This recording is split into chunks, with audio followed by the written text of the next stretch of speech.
Assalamualaikum warahmatullahi wabarakatuh. Syukur alhamdulillah kita bisa berjumpa kembali di channel ini. Selawat serta salam semoga selalu tercurahkan kepada junjungan kita, yaitu baginda Nabi besar Muhammad sallallahu alaihi wasallam. Allahumma sholli ala sayyidina Muhammad wa ala ali sayyidina Muhammad. Sahabat beriman yang dirahmati Allah, ternyata fenomena telinga berdenging telah menjadi pertanyaan umum bagi banyak orang, terutama bagi kaum muslim. Banyak yang mengira bahwa ia sedang digosipkan oleh tetangga yang tidak suka dengannya. Akan tetapi, menariknya 1400 tahun yang lalu, baginda Nabi besar Muhammad SAW telah membahas fenomena telinga berdenging ini. Beliau mengajarkan bahwa jika seseorang mengalami telinga berdenging, itu berarti mereka berada di tingkat tertinggi di alam ruh, yaitu alam mala'al a'la.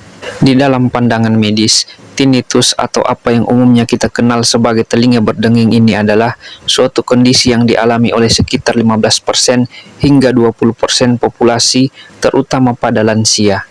Dan tinnitus ini dijelaskan sebagai pengalaman mendengar suara seperti berdenging atau jenis lainnya seperti mendengung, menggelegar, mengklik, mendesis, atau berdengung di satu atau kedua telinganya.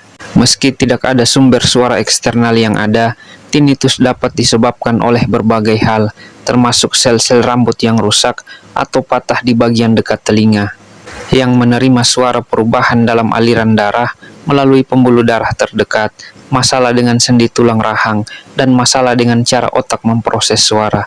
Kondisi ini biasanya disebabkan oleh suatu kondisi mendasar seperti gangguan pendengaran yang terkait dengan usia, cedera telinga, atau masalah dengan sistem sirkulasi.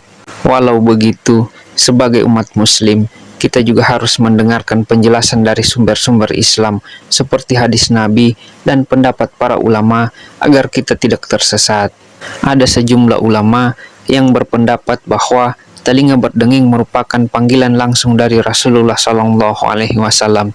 Gagasan ini didasarkan pada penafsiran dari beberapa hadis dan teks keagamaan lainnya. Salah satu dalil yang digunakan untuk mendukung pendapat ini adalah kutipan dari kitab Al-Azizi Al-Jami'us Shogir. Di dalam kitab ini disebutkan bahwa ketika telinga seseorang berdenging, ia harus mengingat Rasulullah SAW dan membaca sholawat untuknya. Rasulullah SAW bersabda, "Jika telinga salah seorang di antara kalian berdenging, maka hendaknya ia mengingatku dan membaca sholawat kepadaku, kemudian mengucapkan, Zakarallahu man zakarani bi khairin. Semoga Allah Subhanahu wa Ta'ala mengingat orang yang mengingatku dengan kebaikan." Teks ini diartikan oleh beberapa orang sebagai bukti bahwa telinga berdenging adalah panggilan langsung dari Rasulullah SAW. Di dalam hal ini, para ulama juga menjelaskan bahwa sesungguhnya ketika telinga seseorang itu berdenging, maka telah datang berita baik dari alam ruh, bahwa Rasulullah SAW telah menyebutkan pemilik telinga yang berdenging tersebut dengan kebaikan atau di majelis tertinggi di alam ruh. Dan penjelasan mengenai alam ruh, kita bisa merujuk kepada pemahaman ma'rifat seorang sufi.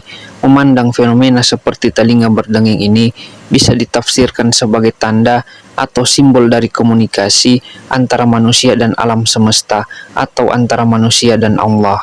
Dalam beberapa tradisi sufi, misalnya ketika telinga berdenging bisa diartikan sebagai suara dalam diri yang mencoba untuk berkomunikasi atau memberikan pesan. Imam Nabawi dalam kitabnya juga mencatat hadis yang menjelaskan bahwa ketika telinga kita berdenging, itu tandanya kita sedang disebut di alam gaib.